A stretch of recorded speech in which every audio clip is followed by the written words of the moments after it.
तो आदाब, नमस्कार, गुड इवनिंग, सत श्रीकाल। एक बार फिर आप तमाम लोगों का स्वागत है क्राइम तक की कहानी के इस एपिसोड में। उम्मीद है पूरी फैमिली अच्छी होगी, अपना और अपनों का ख्याल रख रही होगी।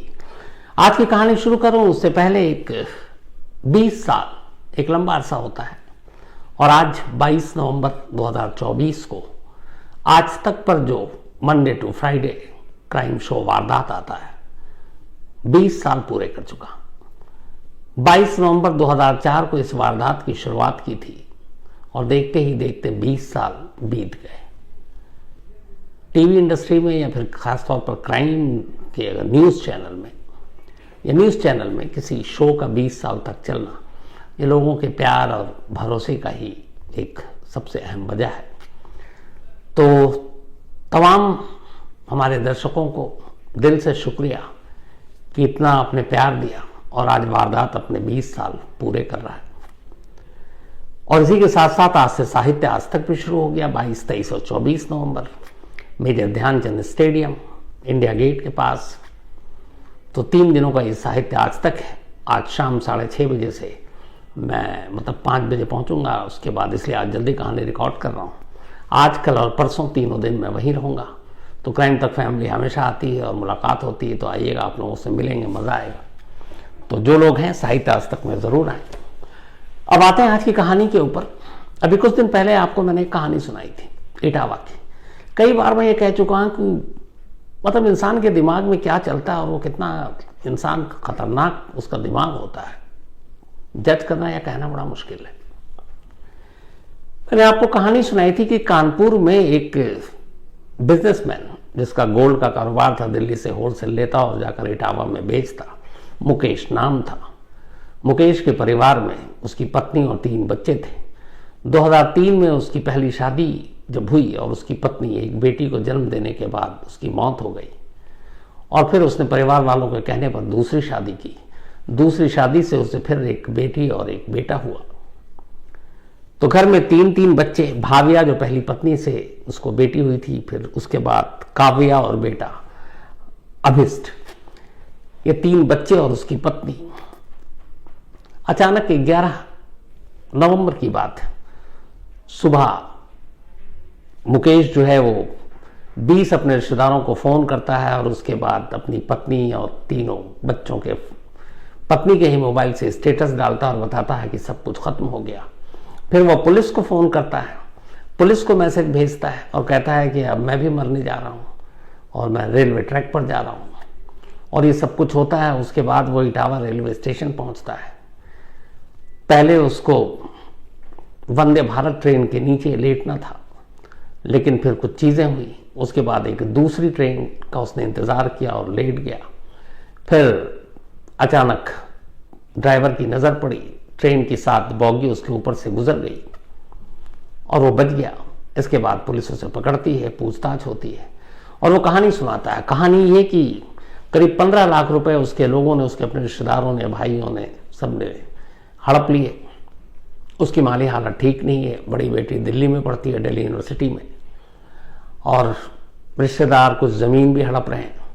और उसने बाकायदा जो इटावा पुलिस को एक मैसेज भेजा था, उसमें अपनी इस मौत से पहले के नोट में कुछ लोगों के नाम भी लिखे कि ये लोग हमारे पूरे परिवार की मौत के लिए जिम्मेदार हैं।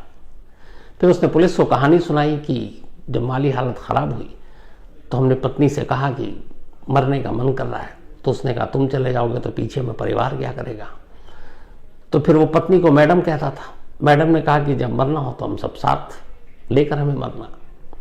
इससे पहले भी उसने करवा चौथ के दिन मरने की कोशिश की। पत्नी ने रोक लिया कि आज करवा चौथ है, आज के दिन लोग पति की लंबी उम्र की दुआएं करते हैं और आज के दिन मरना ठीक नहीं है।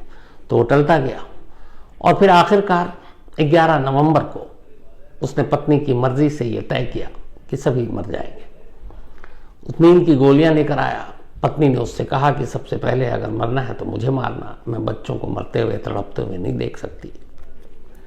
उसने नींद की गोली सभी को दी। बच्चों के लिए पिज़्ज़ा मंगाया, पिज़्ज़ा में नींद की गोली मिलाई, लेकिन वो बच्चे पिज़्ज़ा, चूँकि नींद की गोली इतनी ज़्यादा मिला दी थी कि टेस्ट ख़राब हो गया, तो बहुत खा नहीं पाए। और फिर उसने पहले अपनी पत्नी को और फिर एक एक कर बारी बारी से सारे बच्चों को मारा। सुबह हो चुकी थी। फिर उन 4 लाशों के साथ उसी घर में सुबह से शाम तक रहा। इस दौरान में शाम को उसने अपने 20 रिश्तेदारों और दोस्तों को फ़ोन किया, बड़े भाई को फ़ोन किया, और फिर शाम को घर पे ताला लगाकर वो निकल गया। निकलने के बाद वो स्टेशन पहुंचा। स्टेशन पहुंचने के बाद उसने पुलिस को, एक अफसर को व्हाट्सएप मैसेज भेजा और उसमें बताया कि इस घर में, मोहल्ले में 4 लाशें पड़ी हैं, आप टीम भेज दीजिए। और फिर बीवी के ही मोबाइल पर सारा स्टेटस डाल दिया। पड़ोसियों और रिश्तेदारों ने स्टेटस देखा, वो घबरा गए। पूरी भीड़ जमा हो गई मुकेश के घर के बाहर। घर के बाहर दरवाजे पे ताला था। रिश्तेदार आए, फिर पुलिस आई, दरवाज़ा तोड़ा गया, अंदर 4 लाशें थी। अब पुलिस उधर स्टेशन की तरफ भागती है, तब तक रेलवे पुलिस, चूंकि ट्रेन गुजर गई, मुकेश बच गया, उसे गिरफ्तार कर लेती है। फिर उससे पूछताछ होती है तो वही कहानी सुनाता है जो पुलिस को उसने नोट में लिखा था। तो हर मुजरिम का एक अंजाम होता है और वो ये कि फिर वो जेल जाता है। अब पुलिस लगातार उससे पूछताछ कर रही थी और वो यही बताने की कोशिश कर रहा था कि ये जो 4 मौतें हुई घर में, ये उसकी पत्नी की मर्जी से हुई, क्योंकि हम सब मरना चाहते थे, मुझे पता नहीं ऊपर वाले ने बचा लिया। लेकिन पुलिस को कुछ दाल में काला लग रहा था। पुलिस ने पूरी तफ्तीश शुरू की। जब तफ्तीश शुरू की तो पुलिस को एक कहानी पता चली। कुछ रिश्तेदारों से, कुछ पड़ोसियों से पता चला कि मुकेश की पहली बीवी की मौत हुई, फिर दूसरी शादी की, लेकिन दूसरी शादी के बाद एक और महिला के साथ उसका अफेयर शुरू हो गया। वो महिला कानपुर में रहती थी। वो महिला भी शादीशुदा थी, शायद डिवोर्स हो गया और उसकी भी एक बेटी है। यहां तक कि कानपुर में उस महिला के लिए उसने एक जौहरी की दुकान भी खुलवा दी। और जब दुकान खुलवाई तो घर वालों को पता चला, बीवी और भाइयों को। उन्होंने विरोध किया। फिर धीरे धीरे उन्हें उनके रिश्ते का पता चला, उसका भी विरोध किया। अब इसको लेकर झगड़ा आए दिन शुरू हो गया। इधर मुकेश लगभग प्लानिंग कर चुका था, एक जमीन तैयार कर रहा था अपनी बीवी को कन्विंस करने के लिए कि देखो माली हालत ठीक नहीं है, मर जाते हैं। अभी उसकी कहानी है, क्योंकि पत्नी तो जिंदा है नहीं जो इस पे मुहर लगाए। तब ये सारी चीजें चलती रही और जब उसके अफेयर की जानकारी पुलिस को मिली तो पुलिस ने फिर अब उस महिला के बारे में जानना शुरू किया।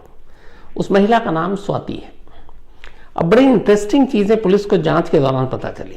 पता चला कि 10 नवंबर को स्वाति अपनी बेटी के साथ कानपुर से इटावा आई थी और कानपुर से इटावा ट्रेन से आई और उस ट्रेन की टिकट खुद मुकेश ने बुक किया। उसके बाद वो बाकायदा स्टेशन गया, उन दोनों को रिसीव किया और फिर रिसीव करने के बाद उन्हें एक रोडवेज की बस में बिठा दिया और वो लोग चले गए। अब उन दोनों में क्या बातें हुई पता नहीं, लेकिन वो चले गए और उसके बाद उसी रात 10 नवंबर को ये बात हुई। वो चला गया, ये घर लौटा और 11 नवंबर से ही इसने 10 नवंबर की देर रात से ही शुरू कर दी ये कहानी और 11 नवंबर को अपने घर के 4 लोगों का कत्ल कर दिया। इधर 4 कत्ल हुआ, उधर कानपुर पहुंच चुकी उसकी गर्लफ्रेंड को पता चला कि मुकेश ने 4 लोगों को मार डाला। अब फिलहाल अभी ये जांच हो रही है कि क्या स्वाति को पहले से पता था कि वो मारने जा रहा था कि वो उससे शादी कर सके, यह भी कंफर्म नहीं है। लेकिन मौत की खबर मिल गई। अब 12 नवंबर की तारीख आ चुकी थी। स्वाति को लगा कि यह भी पता चल गया कि वो पुलिस ने उसे पकड़ लिया, क्योंकि उसको मरना ही नहीं था। अब उसे यह भी मालूम था कि गिरफ्तारी के बाद उसे अदालत ले जाया जाएगा। स्वाति फौरन एक कैब बुक करती है, कानपुर से इटावा पहुंचती है 12 नवंबर को और 12 नवंबर को वो सीधे कोर्ट पहुंचती है। कोर्ट में काफी भीड़, लोग भी जमा कि अपने परिवार के 4 लोगों को मारने वाला खुद मरने जा रहा था, ट्रेन ऊपर से गुजर गई, बच गया, करिश्मा हो गया। तो छोटा सा शहर इटावा, वहां की अदालत और वहां ऐसा केस कम ही होता है। तो उसी भीड़ में अब स्वाति शामिल हो गई और वो वहां इसलिए गई ताकि किसी एक वकील को ढूंढ सके मुकेश के लिए और उस वकील के जरिए मुकेश के केस की पैरवी करा सके। इत्तेफाक से जब वो कोर्ट पहुंची तो उसने मुकेश को देखा और इशारा भी किया और वो पुलिस की गिरफ्त में है। मुकेश ने उसे देख लिया, लेकिन मुकेश को डर लगा। उसे लगा कि अगर इस पुलिस हिरासत की मौजूदगी में बाकी भी लोग आए हुए हैं और वो अगर स्वाति से मिलता है या बात करता है तो पुलिस वालों को शक हो जाएगा। तो उसने उसको जानबूझकर देखकर अनदेखा कर दिया ताकि किसी को पता ना चले कि वो उसे जानता है। स्वाति भी होशियार, वो समझ गई। उसके बाद वो वहां अपनी कोशिश की और फिर कोर्ट से निकल गई। उसे पता चला कि अब ये पुलिस कस्टडी में है, 4-5 दिन रहेगा। अब जब वहां से निकलने के बाद फिर वो कानपुर लौटती है। अब उसे बात करनी है, मुकेश से बातचीत करने का मौका नहीं मिल रहा क्योंकि वो हिरासत में है, वो पुलिस हिरासत में जा नहीं सकती क्योंकि उनके रिश्ते आम हो जाएंगे। तो ये सारी चीज़ें चलती रही। इधर पुलिस खामोशी से ये तफ्तीश कर रही थी कि ये मामला मतलब जान देने का तो हो नहीं सकता, ये मास मर्डर है और इसकी प्लानिंग की गई है।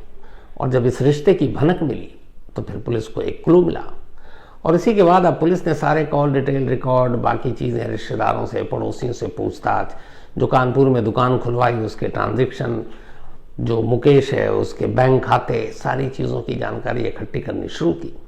और आखिरकार पुलिस को पता चला कि इस पूरे मामले में कहीं ना कहीं स्वाति को भी जानकारी थी कि वो अपने परिवार को ख़त्म करने जा रहा है। और इसी के बाद अब पुलिस ने स्वाति को अरेस्ट कर लिया। स्वाति को अरेस्ट करने के बाद अब वो उसे इटावा लाई है और इटावा में उससे पूछताछ हो रही है। इस पूछताछ के बाद ही ये खुलासा हुआ कि अब तक की जो कहानी मुकेश ने सुनाई थी वो कहानी झूठी थी। उसे पैसों की तंगी नहीं थी, परिवार या रिश्तेदार या भाई कज़न उसे तंग नहीं कर रहे थे, ज़मीन पर कब्जा करने वाला मामला गलत था और उसकी पत्नी भी इसकी इस मर्जी में शामिल थी कि चलो सब जान दे देते हैं, वो भी गलत था। तो कुल मिलाकर उसने 11 नवंबर को अपनी पत्नी की मर्जी से नहीं बल्कि अपनी मर्जी से अपनी पत्नी, 2 बेटी और 1 बेटे की जान ली और इन सभी को मौत के घाट उतार दिया। अब इसके बाद उसे पता था कि इस कहानी को अंजाम क्या देना है, 4 कत्ल, घर में लाशें। तब उसने भूमिका बनानी शुरू की। शाम तक वो लाशों के साथ घर पे रहा। फिर इसके बाद उसने अपने एक रिश्तेदारों को फ़ोन करना शुरू किया क्योंकि उसके दिमाग में था कि मुझे करना क्या है।